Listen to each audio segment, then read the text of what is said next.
हरे कृष्ण। ओम अज्ञानतिमिरन्धस्य ज्ञानाञ्जनशलाकया चक्षुरोन्मिलितं येन तस्मै श्रीगुरवे नमः। वाञ्छाकल्पतरुभ्यश्च कृपा सिन्धुभ्यैव च पतितानां पावनेभ्यो वैष्णवेभ्यो नमो नमः। जय श्री कृष्ण चैतन्य प्रभु नित्यानंद श्री अद्वैत गदाधर शिवासादि गौर भक्त वृंद। हरे कृष्ण कृष्ण कृष्ण हरे हरे, हरे राम राम राम हरे हरे। हरे कृष्ण। भौतिक जगत में अगर किसी से विरह होता है तो उसमें केवल दुख ही होता है, लेकिन आध्यात्मिक जगत में जब विरह होता है किसी वैष्णव से, वैष्णव के जाने पर, तो उस विरह में भी आनंद की अनुभूति होती है। जैसे हम देख रहे हैं, है तो विरह और दुख का समय, लेकिन उसमें भी जब भक्त गुरु महाराज का गुणगान कर रहे थे या कर रहे हैं तो भक्त लोग बड़े खुश हैं, भक्त बड़े आनंद में हैं। तो यही इसकी दिव्यता है, यही कृष्ण भावना का लक्षण है। तो विरह में आनंद की अनुभूति ये भौतिक जगत में असंभव है, केवल आध्यात्मिक जगत में संभव है।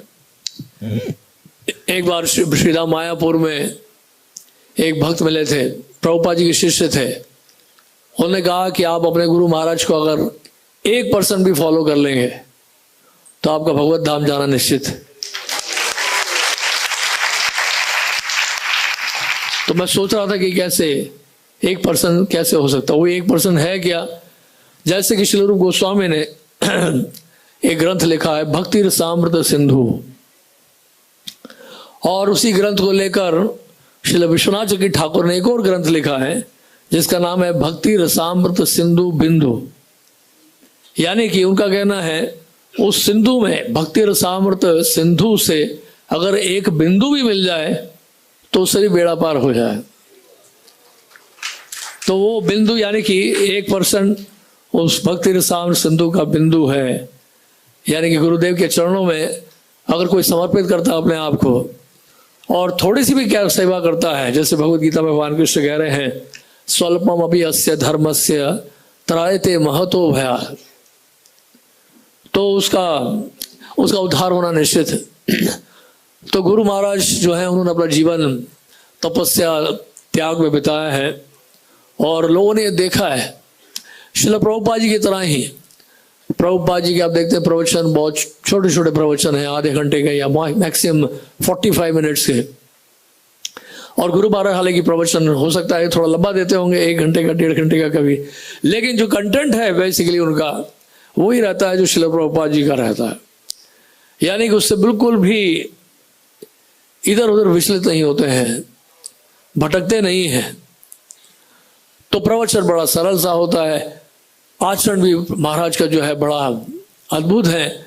यानी कि उस आचरण के द्वारा, अपने आचरण के द्वारा भक्तों को प्रभावित करते हैं, सामान्य लोगों को प्रभावित करते हैं, हर एक को प्रभावित करते हैं।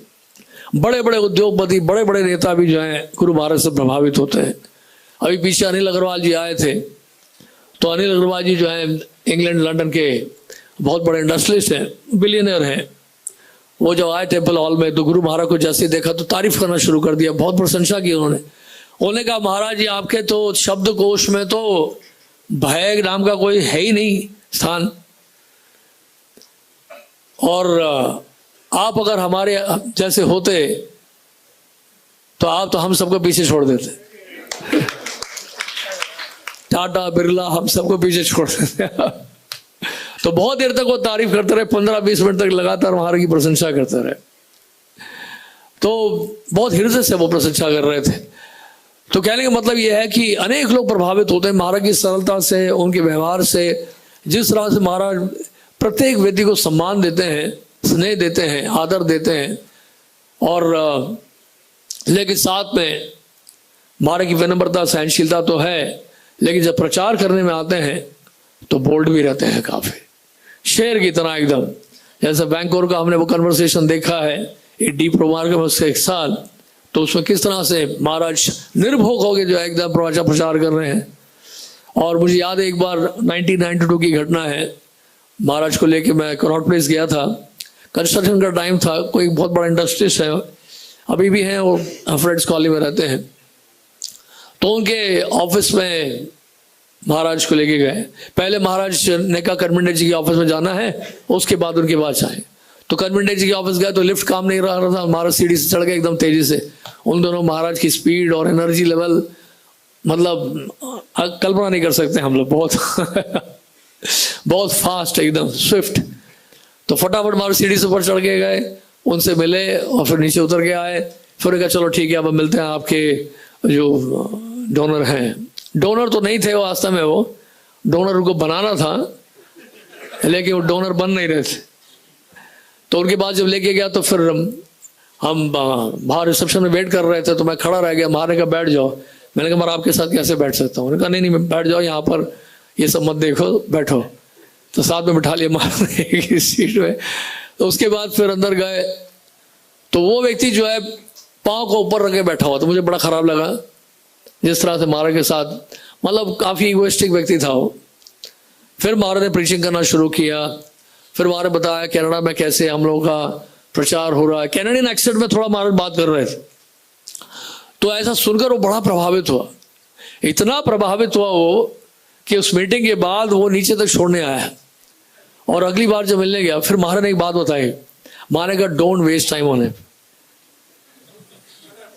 महाराज इसके ऊपर समय खराब मत करो, he won't give you anything, या वो देगा नहीं, इसके ऊपर समय खराब मत करो। और उसके बाद फिर भी मैं जाता रहा, उसके बाद 5 साल 10 साल मैंने कहा कुछ निकल आए, लेकिन उसने कुछ नहीं किया। तो उसके बाद फिर महाराज के साथ वापस आ रहा था मैं, तो महाराज ने देखा वहाँ कश्मीर ड्राई फ्रूट्स के एक दुकान थे वहीं पे करौट सर्कस में, बाराखंबा रोड से पहले।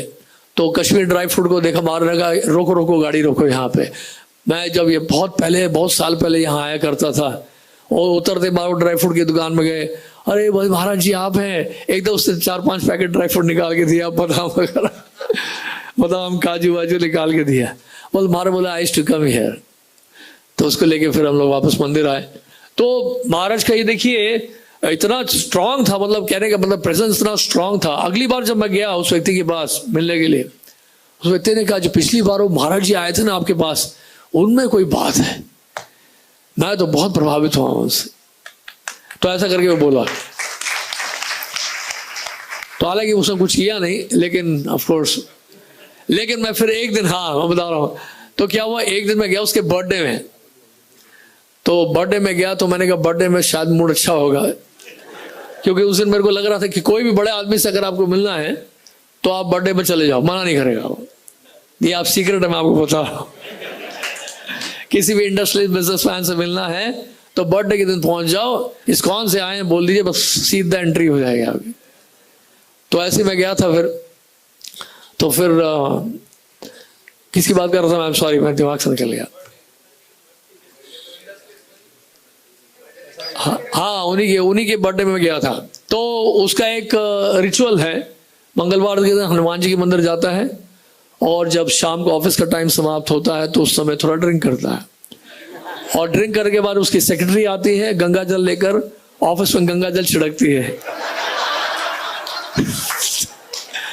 तो मैंने जैसे एंटर किया, मैंने कहा गंगा जल छिड़क रही है वो। मैंने कहा ये क्या हो रहा है, गंगा जल की छिड़क क्या रहे जल आप? बोलते हैं ये गंगा जल है। फिर मैंने पूछा गंगा जल क्यों छिड़क रहे हैं यार? तो बोले कि अभी सर ने ड्रिंक किया है ना, इसलिए थोड़ा हम शुद्ध कर रहे हैं, इसको पवित्र कर रहे हैं। मैंने कहा ये बढ़िया यार, ये तो पूरा हाथी स्नान है। तो वो काफी ड्रिंक किया हुआ था। तो मैंने कहा बर्थडे, हैप्पी बर्थडे सर, आपके लिए गिफ्ट लेके आए ये है। अरे हाँ आज तो मेरा बर्थडे, बताइए आपके लिए क्या कर सकता हूं मैं, जो आप बोलेंगे कर दूंगा मैं। तो उसका टेक्सटाइल का बिजनेस है। ठीक है, हमारी तरफ से आपके वो महामंत्र लिखा रहता है ना आपके चादर में, हमारी तरफ से चादर ले लीजिए 3000 मीटर आप। तो जोश में आगे उसे बोल दिया, तो उसमें महामंत्र लिखवा के उसे प्रिंट करके दिया था। तो महाराज के प्रचार का बड़ा प्रभाव पड़ता है, मैंने देखा है। और मैं ये बता रहा हूँ कि प्रीचिंग में जितना महाराज भक्तों के साथ विनम्रता के साथ पेश आते हैं, प्रीचिंग के समय महाराज लायन है। तो एक बहुत बड़ा बिल्डर आया था यहाँ पे, महाराज उससे काफी देर तक बात कर रहे थे। तो महाराज ने पूछा कि आपका बिजनेस है कंस्ट्रक्शन का, तो आपके पास 5 स्टार होटल्स भी हैं? उन्होंने कहा हाँ हमारा 5 स्टार होटल भी है। तो 5 स्टार होटल में क्या आप बीफ बेचते हैं? तो उसने कहा थोड़ा सोचने लगा वो, हाँ महाराज जी क्या करें, बीफ तो बेचना पड़ता है, नहीं तो कस्टमर्स आएंगे नहीं, और फॉरेनर्स तो आते हैं तो उनको बीफ तो देना ही पड़ता है। लगभग सारे 5 स्टार होटल्स में बीफ होता है। उन्होंने कहा अच्छा। तो महाराज ने कहा आप बुरा ना माने एक बात बोलूं। अब देखिए महाराज, देखिए कितना स्ट्रेट, देखिए महाराज की सिंपलिसिटी जरूर है, लेकिन सच बोलने में महाराज कभी समझौता नहीं करते हैं। भले वो कितना भी बड़ा आदमी क्यों ना हो, सच बोलेंगे, उसके मुंह पे बोलेंगे। माने कहा प्लीज डोंट माइंड, इसके लिए आपको नर्क जाना पड़ेगा। माने सीधा बोलते वो बिल्कुल स्तब्ध हो गया, चेहरे में उसके पसीना पसीना निकल गया। माने स्ट्रेट बोला इसके लिए तो आपको नर्क जाना पड़ेगा। सो इस तरह का मतलब कहने का मतलब प्योरिटी का। और उसने वो कुछ रिएक्ट नहीं कर पाया, कुछ कह नहीं पाया कि मुझे लगा शायद अभी भड़केगा या गुस्सा होगा, but he could speak anything. उन्होंने कहा कि आप ये सब बंद करिए, नहीं तो अच्छा नहीं आपका भविष्य। तो इस तरह से प्रीचिंग में महाराज बहुत बोल्ड थे। हालांकि महाराज बहुत आराम से बोलते थे, मीठे शब्दों में, लेकिन बोलेंगे जरूर सच, सच्चाई में कभी समझौता नहीं करते थे महाराज। और दूसरी बात है, महाराज की एक विशेषता थी, महाराज फेस रीडिंग में बहुत एक्सपर्ट थे। बहुत सारी सिद्धियां महाराज के पास थी, लेकिन उसका दिखावा नहीं करते थे कि महाराज बहुत सरलता से रहते थे। सरल जीवन महाराज का था, और कभी कोई शो नहीं होता था उनका, उनके मिस्टिक पावर्स का। लेकिन कई बार महाराज एग्जिबिट किया करते थे। एक दो मैं आपको घटना बताता हूं। तो एक भक्त था, वो बहुत हताश था, बहुत फ्रस्ट्रेटेड था। उसे विचार कर लिया था कि मैं सुसाइड करूं, लेकिन उसने किसी को बताया नहीं, क्योंकि एक्चुअली जो सुसाइड करने वाला होता है वो बताता नहीं है, और जो नहीं करने वाले हैं वो सबको बताते हैं।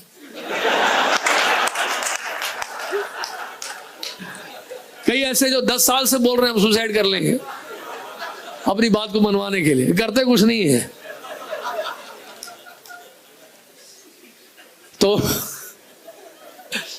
तो ये भक्त जो है महाराज जी के रूम में आया, दरवाजा खोला, महाराज को जैसे ही दंडवत किया, वो जैसे ही दंडवत करके उठा, महाराज देखे उसको, don't commit suicide otherwise you will become ghost. वो घबरा गए एकदम से, बोले मैंने तो किसी को बताया नहीं, महाराज को कैसे पता चल गया।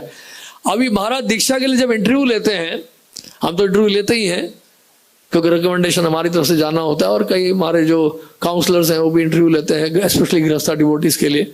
तो कई लेवल से इंटरव्यूज होते हैं, उसके बाद फाइनली गुरु महाराज इंटरव्यू लेते हैं। तो हम सारा मोस्टली सारा पूछ लेते हैं, और ऐसा लगता भी है पूरा हमें कि हमने सब कुछ पूछ लिया और कोई पूछना बाकी नहीं रहा। तो अब महाराज के ऊपर ज़्यादा क्या कहते हैं, मतलब उनको ज़्यादा उसमें एनर्जी नहीं लगाना पड़ेगा। तो एक भक्त आया, तो महाराज ने बोला, कल की बात है, शायद परसों में किसी ने बताया था ये। तो महाराज उसको देख के बोला, महाराज कहते क्या आपने क्रिकेट खेलना छोड़ दिया कि नहीं? वो वाकई क्रिकेट खेला नहीं, सॉरी क्रिकेट देखना छोड़ा कि नहीं छोड़ा है? बोलता हाँ महाराज, लेकिन महाराज आपको कैसे पता चला?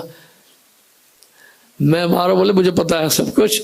आपने क्रिकेट देखना छोड़ा कि नहीं छोड़ा? आप क्रिकेट देखना छोड़ो तभी आपको दीक्षा दूंगा मैं।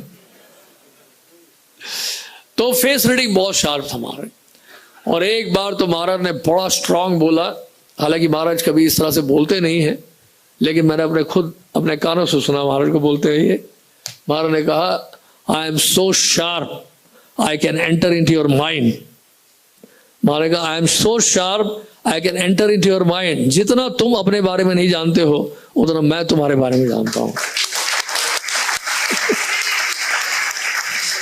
तो इसलिए महाराज से कुछ छुपा ही नहीं सकते आप। तो महाराज सबसे पूछते जरूर थे, सबसे राय जरूर लेते थे, लेकिन उनको पता था कि एक्चुअल क्या है, इश्यू क्या है, और किसके मन में क्या चल रहा है। ये जो लोग मुझसे मिलने आए हैं, इन सबके मन में क्या चल रहा है वो पहले से उनको पता है। तो लेकिन हमें नहीं पता रहता कि महाराज को सब कुछ पता है। तो इस तरह से तो महाराज का आई am so sharp I can enter into your mind. तो एक व्यक्ति आया था यहाँ पर, नेपाल में से था, और वो बताता था कि मैं नेपाल जो एम्बेसी है वहाँ से हूँ, वहाँ का काउंसलेट हूँ। तो फिर वो यहाँ पे लाल बत्ती वाली गाड़ी लेके आता और यहाँ पर आया वो, और कई दिनों तक मैं उनके साथ था, उसके साथ था, क्योंकि वो बहुत सारे हमें क्या कहते हैं प्रपोजल्स दे रहा था कि ये आपका जो वाटरफॉल है काफ़ी आउटडेटेड हो गया है, मैं इसको डेवलप कर दूंगा, मैं रोबोटिक्स भी आपका जो है आउटडेटेड हो गया है, उसको भी हम थोड़ा नया टेक्नोलॉजी ले आएंगे उसमें भी, तो इसमें मैं 1-1.5 करोड़ तो खर्च कर लूँगा, कोई दिक्कत नहीं है, आई कैन स्पेंड, मेरे पास काफ़ी सोर्सेज हैं। तो मैंने कहा तो बहुत अच्छा है। तो मैं उसको कल्टिवेट करता गया। 1 महीना हो गया, 2 महीना हुआ, कुछ हो नहीं रहा था, सिर्फ बातें ही हो रही थी। और बीच बीच में वो फीस मान करता था और भक्त लोग बड़े चाव से प्रसाद भी पाते थे, और उसके बाद हम उसको गिफ्ट भी देते थे, लैमिनेशन देते थे, माला भी बनाते थे, सब कुछ होता था। और उसने ये भी कहा था कई डिवोटीज को कि मैं आपके लिए मल्टीपल वीज़ा लगवा दूंगा, क्योंकि मेरे एम्बेसीज में बड़े अच्छे कॉन्टैक्ट हैं। तो कई भक्तों ने अपना पासपोर्ट देना शुरू किया और लक्ष्मी भी देना शुरू किया। तो ये सब चलता रहा। मैंने कहा 2 महीने हो गए, कुछ हो तो नहीं रहा, मैंने कहा कुछ गड़बड़ है, और इतना टाइम बिता दिया। फिर बलराम जयंती पे अक्सर महाराज जो है जाने नहीं देते हमें वृंदावन, क्योंकि जन्माष्टमी बहुत नज़दीक होती है, तो हमारे कहते हैं कोई नहीं जाएगा, हम सब लोग यहीं सेवा करो, यहीं सेलिब्रेट करो। लेकिन मेरी बड़ी इच्छा हो रही थी, मैंने कहा यार आज तक कभी जीवन में गए नहीं, बलराम पूर्णिमा में कृष्ण बलराम के दर्शन हो जाए। तो ये बोला कि हम वृंदावन जाना चाहते हैं, आप चलेंगे? मैंने महाराज से पूछा, महाराज वो जिसको मैं कल्टिवेट कर रहा हूँ वो वृंदावन जाना चाहते हैं, बलराम जयंती आ रही है, तो मैं जा सकता हूँ? मैंने कहा अगर हाँ वो अगर कल्टिवेट कर रहे हो आप उसको ले जाओ। मैंने कहा बढ़िया हो गया। फिर तो वहाँ कृष्ण बलराम के दर्शन हुए, अभिषेक वगैरह देखा, एमटी में ठहरे हम लोग। तो उसके बाद फिर मेरे को बड़ा खराब लग रहा था, भाई इतना समय खर्च कर दिया, कुछ हो नहीं रहा है। तो फिर मैंने एक दिन गुरु महाराज को जाके बोला, मैंने कहा महाराज ये जो व्यक्ति आया है, मैं कल्टिवेट कर रहा हूँ 2-3 महीने से, लेकिन कुछ आउटपुट नहीं निकल रहा है, और वो बोल तो रहा है कि मैं ऐसा ऐसा करूँगा, लेकिन मुझे समझ में नहीं आ रहा, मैं उसको रीड नहीं कर पा रहा हूँ। माने का कोई बात नहीं, उसको मेरे पास ले आओ, मैं उसको देख के सब बता दूँगा। और बोले मेरे पास लिया उसको, मेरे सामने लिया, मैं देख के सब बता दूंगा, स्कैन कर दूंगा यानी। तो महाराज के पास मैं लेके गया, और वो बोला कि महाराज महाराज बोले आप पहले कहाँ थे? उसने कहा महाराज मैं पहले मॉन्ट्रियल में था। मॉन्ट्रियल, महाराज के शहर, महाराज ने पकड़ लिया। तुम्हारे कहा मॉन्ट्रियल में थे? अच्छा मॉन्ट्रियल में कहाँ पे थे? मैंने कहा आई नो। और महाराज उस समय कैनेडियन एक्सेंट में इंग्लिश बोलना शुरू कर दिया महाराज ने, उसको देख के, क्योंकि उसने बोला ना कनाडा से है, तो महाराज कैनेडियन एक्सेंट टच करके कैनेडियन एक्सेंट बोला। बोलता I was in Canada also, I know each and every street of Montreal. Maharaj आप कौन से स्ट्रीट से, आपकी एम्बेसी कहाँ पे उधर? तो वो बेचारा सोच में पड़ गया कि मैं क्या बोलूं। महाराज इंग्लिश में बोले जा रहे हैं, वो हिंदी में बोले जा रहा है। तो काफी देर तक बातें ऐसे चलते रही, महाराज उसको हर बात में पकड़ते जा रहे हैं। और जैसे ही गया बाहर, महाराज मुझे बुलाए, कम हियर। महाराज बोले don't waste time on him, he is a fraud. Maharaj बोले, महाराज कहते कुछ नहीं करेगा, ही इज अ फ्रॉड। महाराज बोले इज अ फ्रॉड। बोले मैंने फ्रॉड कैसे यार? मैंने ठीक है डोनेशन नहीं दे रहा है तो ठीक है, लेकिन फ्रॉड कैसे है? बाद में क्या हुआ, जितने भक्तों ने पासपोर्ट दिया हुआ था वो पासपोर्ट लेके वो भाग गया। तब मुझे मैं समझ में आया, और जो लक्ष्मी वो देता था, यानी कि 2 भक्त लोग देते थे उस पासपोर्ट के मतलब वीजाज के लिए, मल्टीपल वीजाज के लिए, उसी लक्ष्मी से वो फीस स्पॉन्सर करता था। यानी भक्तों से लेकर भक्तों को ही खिला रहा था, और हमें लग रहा था हमें बढ़िया प्रसाद मिल रहा है। एनीवे प्रसाद तो मिल ही गया, हमारा कोई नुकसान नहीं हुआ, हमारा तो कोई नुकसान नहीं, भक्तों को तो फीस प्रसाद मिल गया। ओके सो तो इस तरह से फिर ये कहानी इस तरह से है। तो महाराज का देखिए एक कंपैशन वाली स्टोरी सुना के मैं यहाँ पे राम दूंगा कि समय बड़ा कम है, स्टोरी घटनाएं बहुत सारी हैं, क्योंकि मैं 1990 में पहली बार गुरु महाराज से मिला था गेटा कैलाश में। तो ज्वाइन जब कर रहा था मैं, तो महाराज ने एक ही बात बोली थी पहले दिन। महाराज ने कहा don't see fault in devotees, otherwise आपका जो भक्ति लता बीज है वो सूख जाएगा, क्योंकि आप टेम्पल ज्वाइन कर रहे हैं, so you have to be careful. ये महाराज ने पहले दिन ही बताया था, फर्स्ट डे। और हाँ, मैं कंपैशन की बात कर रहा था। तो एक भक्त ने से कुछ नियम टूट गया था। मैंने कहा महाराज बता, मैंने को बताया गुरु महाराज वो भक्त है उसका नियम टूट गया है। महाराज का उसको लेके आओ मेरे पास। तो मैं लेके गया महाराज के पास। तो वो एकदम से महाराज के सामने रोने लग गया। महाराज ने पूछा कि क्या हुआ, आपने ऐसा किया? वो एकदम रोने लग गया। जैसे महाराज ने पूछा, ही स्टार्टेड क्राइंग। और जैसे ही वो भक्त रोने लग गया, जानते क्या हुआ? गुरु महाराज की आंखों से भी आंसू आने लगे। उसी समय महाराज ने एक शब्द नहीं बोला। उसके बाद महाराज ने कहा कि he is realising, is repenting. Maharaj बोले कि हैज एडमिटेड हिज मिस्टेक। बस ये कह के चुप हो गया महाराज, दैट्स ऑल। वहीं पे वो खत्म हो गया। और उसके बाद फिर महाराज कहा ऐसा करो कि आप, महाराज बोले कीर्तन बहुत अच्छा करता है। उधर ही महाराज तारीफ कर रहे थे उसकी। महाराज कह रहे थे कि फिर महाराज कहा कि ऐसा करो, आप 3 महीना जो है जाके उस किसी और टेम्पल के लिए बताया महाराज कि 3 महीना वहां रहो और उसके बाद वापस आ जाना, फिर यहाँ आके आप कीर्तन करना। बस और कुछ नहीं बोला महाराज ने। मतलब कहने का मतलब है, जैसे ही महाराज के पास कोई जाता है शरणागत होकर, अगर बड़ी सी बड़ी गलती करता है, महाराज उसको ऐसे माफ करते हैं कि आप उसका अंदाजा नहीं लगा सकते हैं। तो कहने का मतलब यह है कि हाइट ऑफ कंपैशन है, करुणा है, दया है। लेकिन मैं तो ये कहूँगा कि महाराज की दया का हम लोग नाजायज फायदा न उठाएं, बल्कि इसका लाभ उठाएं अपने आप को सुधारने के लिए। और गुरु महाराज की बुक्स अभी भी हैं हमारे पास। गुरु महाराज की वाणी है, उनकी लेक्चर्स, ऑडियो लेक्चर्स हैं, उनको रेगुलरली सुन सकते हैं। और अब देख रहे हैं, देखिए कि हम लोग रोज यहाँ आ रहे हैं, रोज ऑडिटोरियम फुल हो रहा है। और ऐसा लग रहा है कि रोज भी अगर कथा चले पूरे साल तब भी फुल रहेगा। और जितने भक्त आते जा रहे हैं सबके अपने अपने अनुभव हैं। नहीं, ये तो बहुत बड़ा चमत्कार है कि मतलब इतने हजारों हजारों भक्तों के हृदयों को टच किया है गुरु महाराज ने, all over the world. India में हो, रशिया में हो, कनाडा में हो, कहीं भी हो। तो मैं ये कह के मैं विराम देता हूँ, क्योंकि हमारे बीच में और भी वरिष्ठ वैष्णव हैं। हरे कृष्ण। गुरु महाराज की जय। हरे कृष्णा कृष्णा कृष्णा हरे हरे